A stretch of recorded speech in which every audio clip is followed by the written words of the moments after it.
Welcome to our special midweek tonight. I'm so excited you're here every Wednesday at 7 p.m. Join me for a midweek for the Congregation.Family. Get built up, learn about Jesus, learn about how to live redeemed, learn about how to live and give in every area of your life. I couldn't be more excited for tonight. I couldn't be more excited that you're here with me. Guys, it's crazy. It's Wednesday at 7. And I promise you, it's going to be fantastic. So I have a really special message tonight that I'm really excited to talk to you guys about and just love on you and support you. And as I'm talking in the chat, let me know what you're thinking. Let me know how this is hitting you.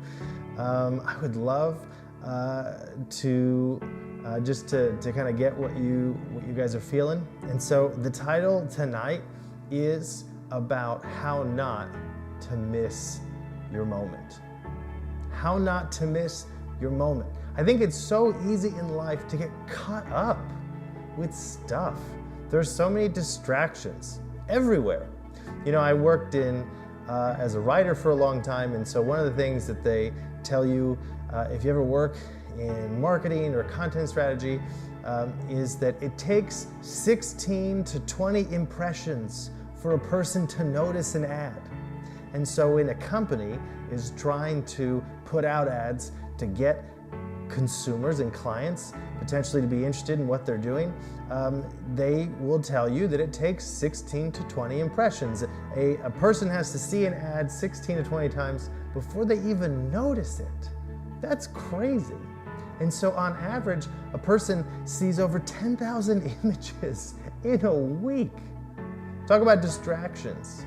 It's like everywhere we go, everywhere we look, there is a new product, there's a new service, there's a new voice, there's a new person. There's just so much coming at us all the time.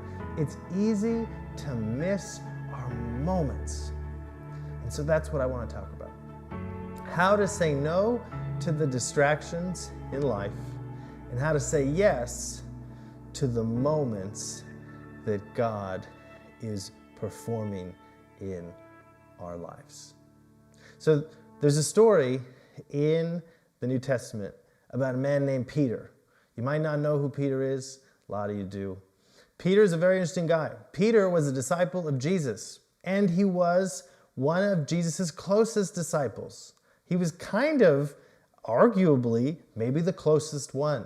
And so Jesus had a special place in Peter's heart. And we know that because he's always being talked about. He's a bit of a scoundrel, Peter. He's maybe the blue collar guy of the group, right? And he's always doing crazy stuff. He's always like cutting people's ears off or getting in fights or, Peter's Peter. And so he's passionate to say the least. And so he is a follower of Jesus, and he's kind of the number one guy in a way. There's not really a rank order system out of the disciples, but you could see that Peter and Jesus have like a very special relationship.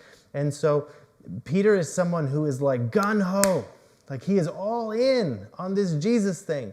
And so he's been following Jesus for 3 years. And you could tell he's like fully committed to the cause, and he loves following Jesus. He loves his Messiah. He would do anything for his Messiah. That's why it's so shocking that when Jesus goes to the cross and he gets arrested by the Romans, Peter freaks out. He can't handle it.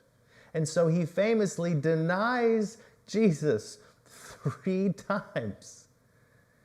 He not only denies that he's a disciple, he denies that he even knows who Jesus is.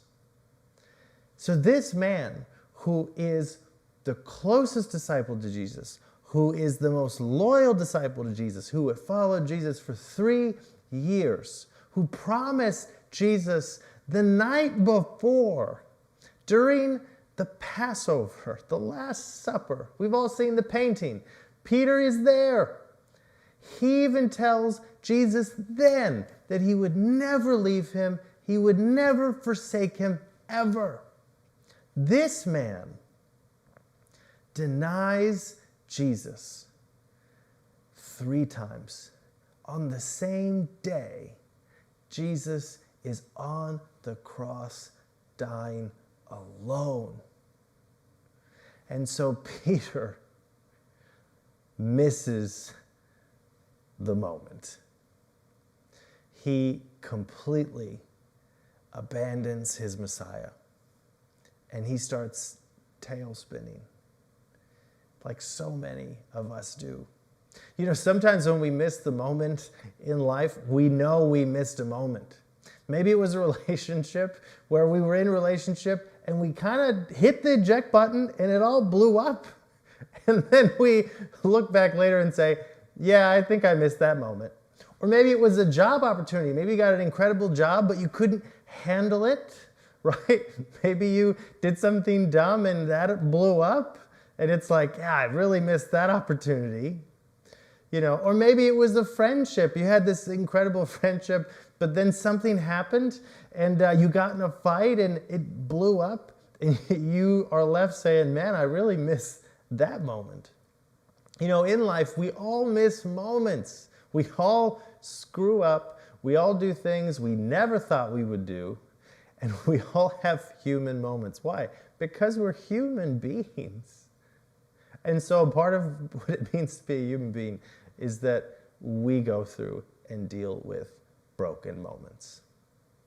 The key is when we miss a moment, that we don't miss every moment waiting for us on the other side of learning how to get back up.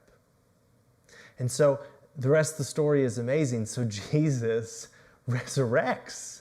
He resurrects from the dead. No one thought he was going to do that. Peter didn't think he was going to do that. But lo and behold, Jesus goes to the cross and then he resurrects. Then he gets brought back to life. And so now Jesus is resurrected and everybody is shocked. No one knows what to do. No one knows what it means because no one expected Jesus to resurrect. And when Jesus resurrects, he goes back to his disciples and he reveals himself to them. And he sees Peter.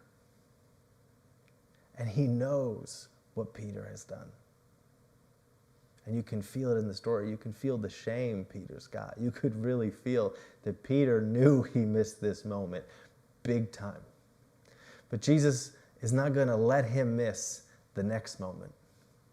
And so Jesus goes to him and he embraces him. And he brings him back in to what he's doing. He forgives him.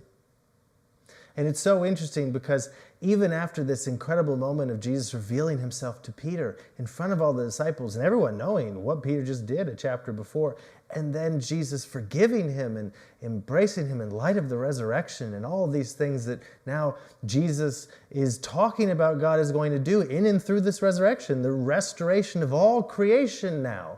Everything is going to be restored. Everything is going to be redeemed. Everything is going to be resurrected in the same way that Jesus was resurrected. You would think that after Peter sees the body of Jesus and then hears about what God is going to do in and through Jesus, that he might want to be in on it. But Peter does something so relatable. He hears all this, and then he goes home, back to the town he had grown up in, and he starts fishing again. And so there's an incredible story where Jesus travels back, the resurrected Jesus, travels back to the village that he first met Peter at to make sure that he wasn't going to miss this new moment. Sometimes in life, when we miss a moment, we count ourselves out and we convince ourselves that nothing good can happen again. I was hurt in this relationship. I'm never going to be happy again. I lost my job. I'm never going to be successful again.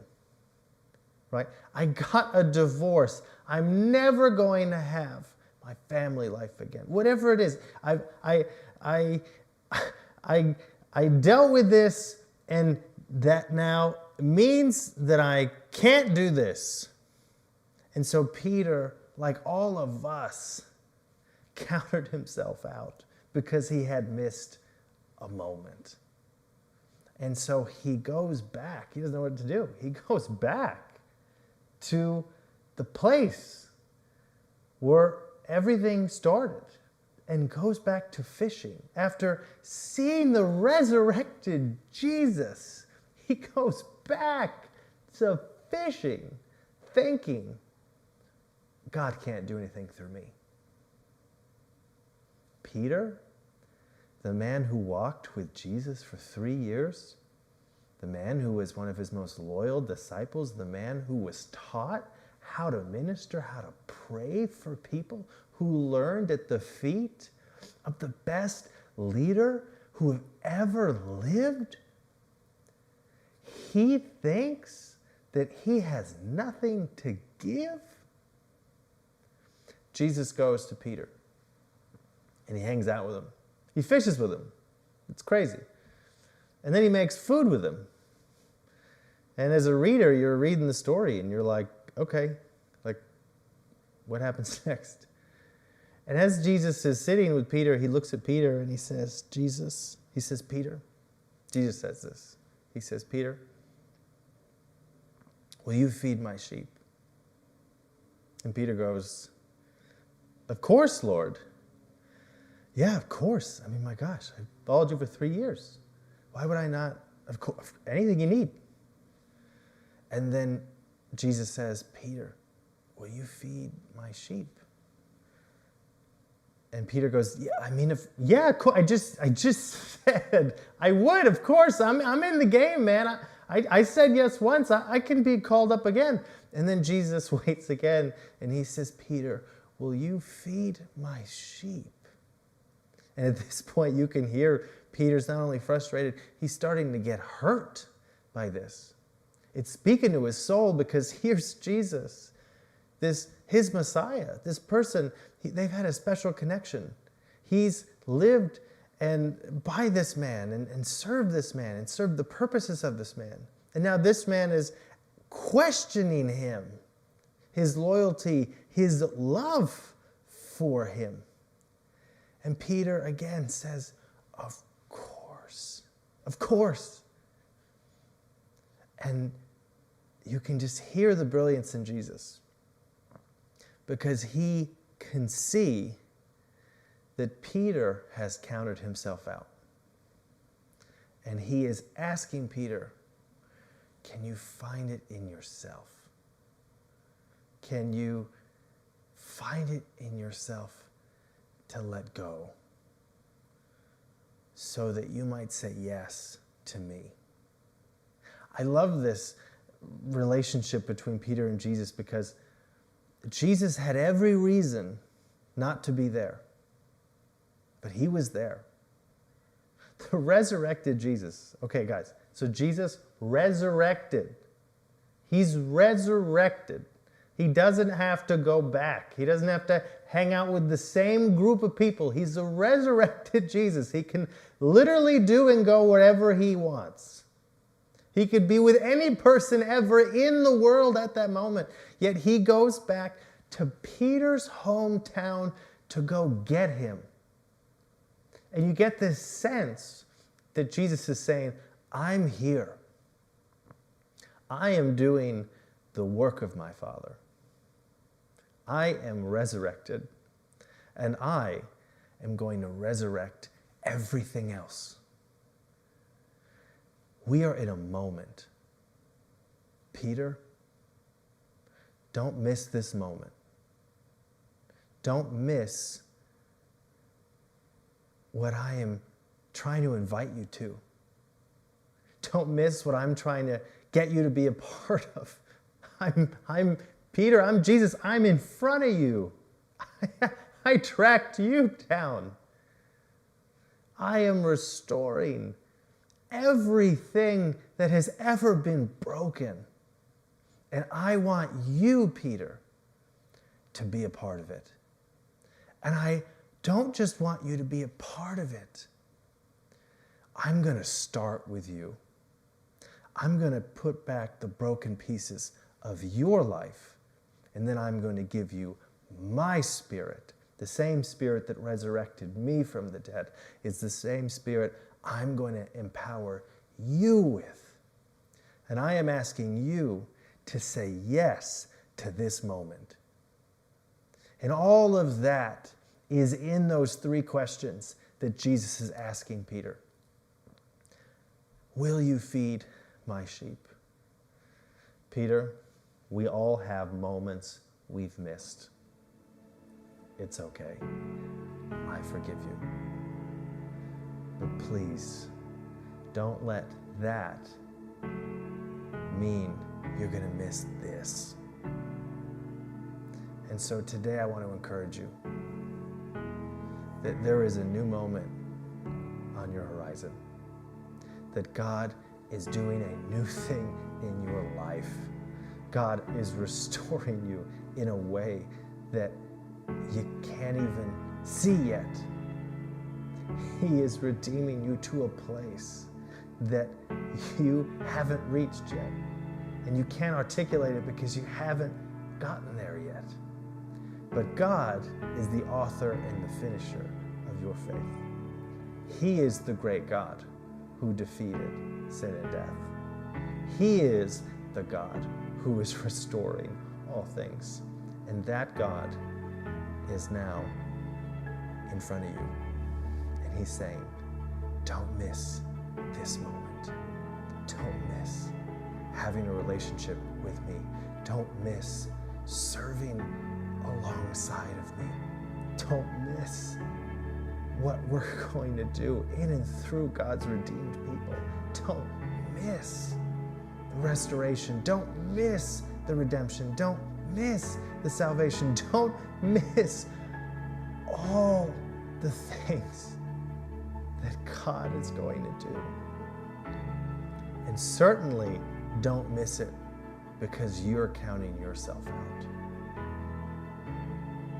I just want to say, today, say yes to this new moment. Say yes to Jesus. Say yes to a relationship with Jesus. Say yes to growing in Jesus. Say yes to being on Team Jesus. Say yes to everything God is doing and everything God wants to do in your life and through your life. Today, say yes to this new moment and be a part of feeding God's sheep. God bless you. Have an incredible week. I will see you Sunday at 10 a.m.